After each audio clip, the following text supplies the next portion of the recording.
आरा में केंद्रीय मंत्री और सांसद राजकुमार सिंह ने पावरगंज घाट, नहर घाट, कलेक्ट्रेट घाट सहित कई घाटों का निरीक्षण किया। इस अवसर पर उन्होंने छठ व्रतियों से समस्याएं भी सुनी। मौके पर उनके साथ नगर आयुक्त निरोज भगत समेत बीजेपी के कई कार्यकर्ता भी मौजूद रहे।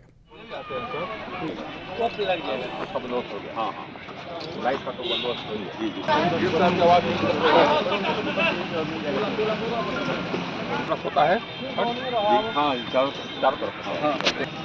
अच्छा जी, क्या है हवेली पे? रालोजपा प्रमुख चिराग पासवान ने प्रेस कॉन्फ्रेंस कर नीतीश कुमार पर निशाना साधा है। उन्होंने कहा कि बिहार में नीतीश कुमार का कुछ नहीं चल रहा है, बिहार में जंगल राज आ गया है, आए दिन हत्याएं हो रही हैं। आगे उन्होंने कहा कि पिछले दिनों हमारे संसदीय क्षेत्र जमुई में एक दारोगा की हत्या कर दी गई। आगे उन्होंने कहा कि वहीं जीतन राम मांझी को जिस तरीके से सदन के अंदर अपमानित किया गया है वह दलित विरोधी मानसिकता को दर्शाता है। मांझी जी का विरोध करने के लिए नहीं, ये उनकी मानसिकता है कि भाई एक दलित समुदाय से आने वाला व्यक्ति जिसको हमने दलित ही नहीं दलितों में भी सबसे ज्यादा पिछड़ा हम लोगों ने मान लिया और हमने उसको महादलित की श्रेणी दी। ये अहंकार मेरे मुख्यमंत्री का कि हमने जिसको महादलित की श्रेणी दी वो आज हमारे सामने विधानसभा में खड़े होकर कैसे चर्चा का हिस्सा बन रहा है। ये अहंकार था उनको नीचा दिखाने का, उनको ये बताने का कि अरे हम तुमको बनाए, तुम्हारी क्या बात है, तुम कैसे ये सारी बातें कर।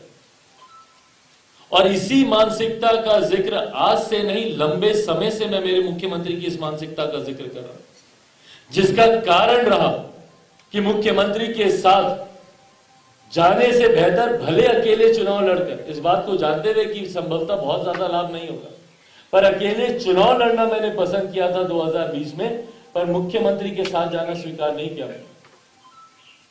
यही कारण था।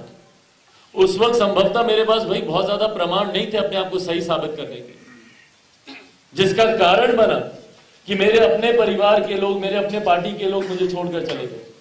क्यों छोड़कर चले गए? यही कह के छोड़कर चले गए थे ना कि भाई हम लोग तो एनडीए के साथ लड़ना चाहते थे, मुख्यमंत्री नीतीश कुमार जी के नेतृत्व में हम लोग लड़ना चाहते थे। यही कह के मेरे सारे सांसद छोड़कर गए ना मुझे। कैसे लड़ लेता मैं एक ऐसे मुख्यमंत्री के नेतृत्व में जिन्होंने सिर्फ दलित होने की वजह से मेरे नेता को अपमानित करने में कोई कसर नहीं छोड़ी। आप लोगों के पास अभी भी वो विजुअल्स होंगे जब मेरे नेता अस्पताल में वेंटिलेटर पे जिंदगी की आखिरी घड़ियां गिन रहे थे, उस वक्त मेरे मुख्यमंत्री मुस्कुराकर आप लोगों के सामने बोल रहे थे अच्छा वो अस्पताल में। बिहार सरकार में मंत्री रत्नेश सदा की जबान फिसल गई थी, जिसके बाद लोजपा रामविलास के प्रवक्ता राजेश भट्ट ने कहा है कि जो सच्चाई रहती है वो सामने आ जाती है। नीतीश कुमार दलित विरोधी हैं। पहले रामविलास जी को राज्यसभा भेजने पर सपोर्ट नहीं किया जाता था और आज पूर्व मुख्यमंत्री को अपमानित कर रहे हैं। का जो है तो आपने तो देखा ही होगा कि बिहार विधानसभा के चालू सत्र में नीतीश कुमार जी ने जिस तरह से पूर्व मुख्यमंत्री जीतन राम मांझी जी का जो है जिन शब्दों में अपमान किया है वह बेहद निंदनीय है। कड़े शब्दों में हमारी लोक जनशक्ति पार्टी रामविलास इसकी निंदा करती है और अब तो ये कहने वाली बात नहीं है, उनके खुद मंत्री ही कह रहे हैं। रमेश सदा जी ने कहा है कि अगर बिहार में सबसे बड़ा मनुवादी और सबसे दलित विरोधी कोई है तो वो नीतीश कुमार जी हैं। तो अब तो उनके मंत्री भी कहने लगे हैं। अब हम लोगों को कहने की कोई खास आवश्यकता नहीं है। दुर्भाग्य है कि देखिए नीतीश कुमार जी का अब छुपा हुआ चेहरा नहीं है, अब पूरी तरह नीतीश कुमार जी उजागर हो गए हैं।